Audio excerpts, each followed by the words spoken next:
The profound weight of the year 1521 is perhaps most tangibly felt in the vibrant, haunting pages of the Florentine Codex, an encyclopedic masterpiece of ethnographic documentation compiled by the Franciscan friar Bernardino de Sahagun. Within its weathered folios, the fusion of Nahuatl pictographic traditions and European script offers a dual perspective on a world being systematically dismantled and simultaneously reborn. This seminal manuscript serves as the primary lens through which we view the collision of the old world and the new, documenting not just the physical siege of a city, but the metaphysical rupture of a civilization.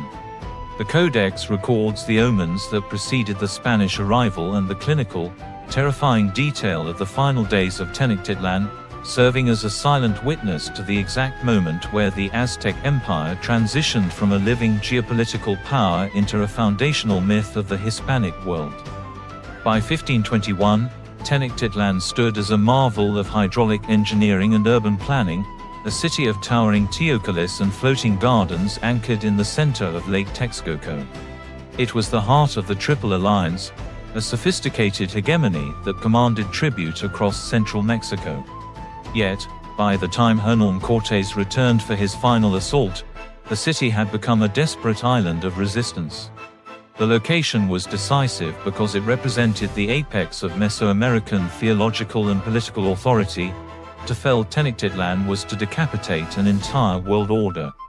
The bridge between the arrival of the Spanish in 1519 and the final collapse in August 1521 was built upon a lethal combination of indigenous alliances, particularly with the Tlaxcalans, and the silent, invisible devastation of smallpox. This biological catastrophe, which claimed the life of the Emperor Cuitlahuac, ensured that when the bridges to the mainland were finally severed, the conflict ceased to be a traditional conquest and became a struggle for the very survival of the Mexica identity. The siege of Tenochtitlan, as chronicled in the letters of relations sent by Cortés to Charles V, unfolded as a grueling 80-day campaign of attrition that remains one of history's most harrowing depictions of urban warfare. The Spanish brigantines, built specifically to dominate the lake, systematically cut off the city's lifelines, turning the architectural marvel into a starving prison. In the art that followed, particularly the expansive 17th century Biombo de la Conquista, the battle is depicted as a stylized, chaotic dance of steel and obsidian.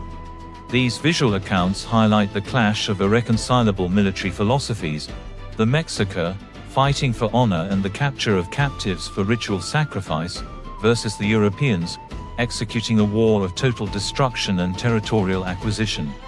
The narrative arc peaks with the capture of the final emperor, Cuauhtémoc, who reportedly asked Cortés to strike him down with his dagger, an act of noble resignation that has been painted into the canon as the ultimate end of an era.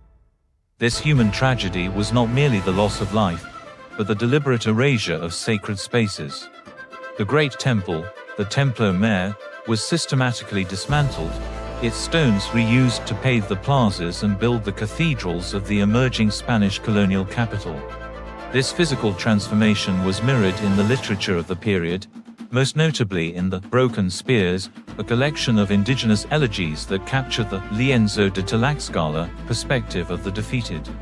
These verses speak of a world where the roads are covered with torn hair and the houses are unroofed, providing a haunting counter-narrative to the triumphalist Spanish chronicles. The fall of the city thus became the ultimate motif of the Vanitas in colonial art, a reminder of the fragility of empires and the absolute nature of cultural change. The immediate aftermath of August 13, 1521, saw the emergence of a new biological and social reality, the mestizo. This synthesis, born from the violence of the conquest, became the genetic and cultural foundation of modern Mexico. The event spurred an unprecedented theological debate in Europe, leading to the Valladolid controversy where scholars like Bartolomé de las Casas argued for the humanity and rights of the indigenous peoples. This intellectual shift, catalyzed by the brutality witnessed in Tenochtitlan, laid the early, messy groundwork for modern concepts of international law and human rights. The fall of the city served as a pivot point that intellectually pushed the Atlantic world into a globalized era, necessitating a new moral framework to govern the meeting of previously isolated civilizations. The enduring legacy of Tenochtitlan's fall is characterized by a complex, often painful process of memorialization that continues to shape global ethics. The site of the final surrender, now known as the Plaza of the Three Cultures, stands as a physical manifestation of this struggle, where the ruins of Aztec pyramids, the stone walls of a Spanish colonial church, and the glass towers of modern Mexico coexist. This architectural palimpsest forces a confrontation with the truth that modern nations are often built upon the foundations of displaced ancestors. In contemporary global discourse, the year 1521 serves as the primary case study for the ethics of colonization and the preservation of cultural heritage, compelling us to weigh the technological and administrative advancements of a unified world against the irreplaceable loss of indigenous knowledge and autonomous history. The artistic reinterpretations of the Conquest in the 20th century, most notably the colossal murals of Diego Rivera, transformed the fall of Tenochtitlan from a historical footnote into a powerful political symbol of resistance and class struggle. These works shifted the perspective from the victory of the conquistadors to the trauma of the conquered, effectively recentering the indigenous experience within the national identity. This shift in perception mirrors the modern global movement toward decolonization and the restitution of cultural artifacts, proving that the events of 1521 are not static facts of the past, but living, evolving parts of a global dialogue on justice and reconciliation. The story of Tenochtitlan endures because it is the foundational tragedy of a globalized age, reminding us that every new world is birthed through the ashes of an old one.